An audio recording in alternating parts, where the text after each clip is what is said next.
नमस्ते and welcome to योगी सत्व। आज हम बात करने वाले हैं गैस्ट्राइटिस के बारे में, या फिर जिन लोगों को पेट के अल्सर हो जाते हैं। आज के वीडियो में मैं आपके साथ शेयर करूंगी सिर्फ 2 ड्रिंक जो बहुत आसानी से आप अपने घर में बना सकते हैं, लेकिन ये आपको गैस्ट्राइटिस में बहुत ज़्यादा हेल्प करेंगी। कैसे लेना है, कैसे बनाना है, ये सब हम कवर करेंगे। गैस्ट्राइटिस के जो पेशेंट्स हैं या जिनको अल्सर है, योग करना बहुत ज़रूरी है।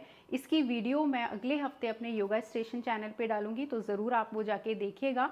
योग के साथ अपनी डाइट पे जब आप काम करेंगे तो आपको रिजल्ट्स बहुत जल्दी मिलेंगे। दोनों रेसिपीज़ आपके साथ डिटेल में शेयर करूंगी, लेकिन उससे पहले थोड़ा सा जान लेते हैं कि गैस्ट्राइटिस क्या होता है, इसके सिम्टम्स क्या हैं। हमारे शरीर में जो पेट होता है वो जे आकार का एक अंग है, जो हमारे लेफ्ट साइड बाईं तरफ छाती के नीचे पाया जाता है। इसका काम खाना पचाने का होता है। उसमें भी मेनली ये प्रोटीन पचाता है, इसके साथ कुछ मिनरल्स और विटामिन। कार्बोहाइड्रेट और जो फैट होता है वो इंटेस्टाइन में पचता है। प्रोटीन्स को पचाने के लिए पेट में बनता है एसिड, यानी कि अम्ल। इस एसिड का पीएच वैल्यू होता है 1.5 से 2, जो कि काफ़ी एसिडिक है। ये इतना एसिडिक होता है कि अगर इसमें हम बोन या हड्डी डालेंगे तो वो भी गल जाएगी। अब आप सोच रहे होंगे कि अगर इतना एसिडिक है तो वो हमारे शरीर को कैसे बचाए हुए है, हमारे पेट को क्यों नहीं जला रहा है। वो इसलिए क्योंकि हमारे पेट की जो परत है अंदर की, वो म्यूकस बनाती है, जिसको गैस्ट्रिक म्यूकोसा कहा जाता है। ये एक जेली जैसी होती है, गद्दे जैसी, जो पूरे पेट की लाइनिंग में मौजूद होती है। और यही म्यूकस की लेयर हमारे पेट की अंदर की परत को बचाता है इस अम्ल से, यानी कि एसिड से। अब अगर किसी कारण से हमारी ये म्यूकस की लेयर पतली हो जाए, डैमेज हो जाए या टूट जाए, तो क्या होगा, एसिड उसके अंदर चला जाएगा और पेट की परत को जला देगा। जहाँ वो परत जलती है उसी को हम पेप्टिक अल्सर कहते हैं या पेट के अल्सर कहते हैं, जिसकी वजह से बहुत दर्द, बहुत ज़्यादा पेन होता है और खाने पीने में भी आपको दिक्कत होना शुरू हो जाती है।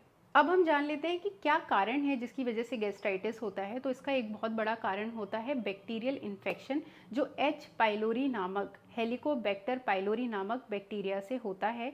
ये बैक्टीरिया जब संक्रमित हो जाता है तो आपको पेप्टिक अल्सर या गैस्ट्राइटिस की समस्या हो सकती है। ये आपके पेट की परत में इन्फ्लेमेशन कर देता है, जिसके लिए आपको डॉक्टर के पास जाना होता है। आप 1 से 2 हफ्ते का एंटीबायोटिक कोर्स करते हैं और वो ठीक हो जाता है। लेकिन इसके अलावा कई दूसरे कारण हैं, जैसे अगर आपकी डाइट में आप बहुत ज़्यादा कार्बोहाइड्रेट, शुगर ले रहे हैं और आपकी डाइट कम प्रोटीन वाली है, तो भी आपको गैस्ट्राइटिस की समस्या आ सकती है। जैसा कि मैंने बताया कि आपका जो पेट है वो प्रोटीन पचाता है, तो जितना अच्छा आप प्रोटीन लेंगे उतना ही आपके शरीर में एसिड बनेगा और उतना ही आपके शरीर में म्यूकस बनेगा, जिससे आपका जो पेट है उसका अंदर का जो एनवायरनमेंट है, वातावरण है, वो बहुत बैलेंस्ड रहेगा। तो अपने डाइट में प्रोटीन कम लेने से भी गैस्ट्राइटिस हो जाता है। इसके साथ जब हमारी उम्र बढ़ती है या आप स्मोकिंग करते हैं, उनसे भी ये प्रॉब्लम हो सकती है। साथ में कुछ लोगों को ये जेनेटिक भी होता है, अगर आपके फैमिली में रन करते आ रहा है तो भी आपको गैस्ट्राइटिस की समस्या हो सकती है। इसके अलावा जो लोग बहुत सालों से कुछ दवाइयाँ, जो पेन किलर्स होती हैं, वो लेते आए हैं, तो उनको भी ये समस्या आती है, जैसे कि आइबुप्रोफेन या फिर एस्प्रिन। ये दोनों दवाइयाँ हमारे पेट की जो परत होती है उसको जलाती हैं, इन्फ्लेमेशन करती है, तो गैस्ट्राइटिस उस कारण से भी हो सकता है। इसके मुख्य लक्षण में सबसे बड़ा यह है कि आपको पेट में तेज जलन होती है, खाना खाने के बाद भी आपका पेट फूला रहता है, आपको हमेशा एक डिस्कम्फर्ट रहता है, जी मिचलाता है, वॉमिटिंग होने जैसा मन करता है, साथ में आपका पेट हमेशा ब्लोटेड रहता है। इसके साथ आपको हिचकी और डकारें बहुत आती है, आपको भूख कम लगती है और कई बार आपका वेट लॉस भी होने लगता है। सबसे पहली जो ड्रिंक है वो आपको सुबह उठते ही लेनी है, खाली पेट। बहुत आसान है। आपको बाज़ार से जो फ्रेश एलोवेरा होता है वो लेना है, उसको आपको छीलना है या फिर काट के बीच में से आप उसकी जो जेली होती है वो आप रिमूव कर लेंगे। इसके बाद आपको ब्लेंडर में उसको अच्छे से पीस लेना है, पानी डाल करके। पानी उसमें 150 से 200 ml आप डालिएगा, पानी थोड़ा ठंडा रहेगा तो और भी अच्छा है। इसको डाल करके आप ब्लेंड कीजिए, फिर इसको छान लीजिए। छानने के बाद इसमें आपको आधा नींबू निचोड़ना है और ये जो ड्रिंक है आपको सुबह डेली लेनी है। अगर आप डेली नहीं ले सकते हैं तो कोशिश करें कि हफ्ते में 4 बार आप इसको ज़रूर लें। ये बहुत ज़्यादा आपको मदद करेगा आपकी म्यूकस जो लेयर है उसको रिपेयर करने में। एलोवेरा में बहुत एंटी इन्फ्लेमेटरी प्रॉपर्टीज़ होती हैं। नींबू आपके एसिडिक जो नेचर है, पेट का अम्ल का जो बैलेंस है उसको बनाने में हेल्प करता है। तो ये ड्रिंक बहुत ज़्यादा आपके काम आएगी, तो ज़रूर इसको बनाइएगा। अब बात करते हैं दूसरी ड्रिंक की।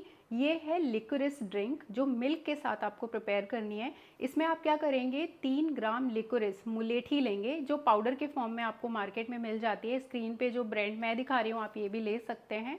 ये मैंने अमेज़ॉन से ऑर्डर की थी तो ये आप मंगा लीजिए। अब इसमें आपको क्या करना है, 25 ml काऊ का मिल्क मिलाना है। काऊ का इसलिए क्योंकि इसमें जो प्रोटीन होते हैं वो लाइट होते हैं डाइजेशन के लिए। तो आप काऊ मिल्क लेंगे 25 ml और इसमें आपको 100 ml नॉर्मल वाटर मिलाना है, सादा पानी।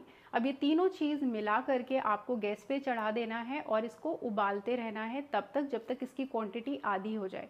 जब ये अच्छे से उबल जाएगा इसके बाद आप इसको सोने से पहले लेंगे। तो जो पहले ड्रिंक बताई है वो आपको सुबह लेनी है। मुलेठी की जो मैंने आपको ड्रिंक बताई है दूध के साथ, ये आपको सोने से पहले लेनी है। तो ये दोनों ड्रिंक आप लीजिए और आप देखिएगा इसमें आपको बहुत ज़्यादा हेल्प मिलेगी। मुलेठी की जो ड्रिंक मैंने बताई है वो गर्भवती महिलाएं, प्रेग्नेंट वेमेन या ब्रेस्ट फीडिंग मदर्स को नहीं लेना है। जो लोग अपने बच्चे को दूध पिला रही हैं, मुलेठी उन लोगों के लिए अच्छी नहीं है तो आप अवॉइड कीजिए।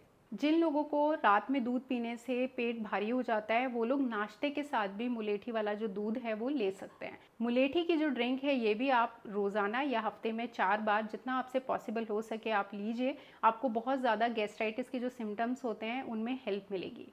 तो यहाँ पे समाप्त होता है हमारा गैस्ट्राइटिस के ऊपर वीडियो। अगर आपको वीडियो की जानकारी अच्छी लगी है तो प्लीज़ दूसरों के साथ शेयर कीजिए और कमेंट में मुझसे सवाल कीजिए। अगर किसी चीज़ को लेके आप कंफ्यूज हैं, कोई क्वांटिटी आपको नहीं समझ में आई है, फिर किसी और टॉपिक के साथ आपको दोबारा मिलने आऊँगी। तब तक के लिए नमस्ते।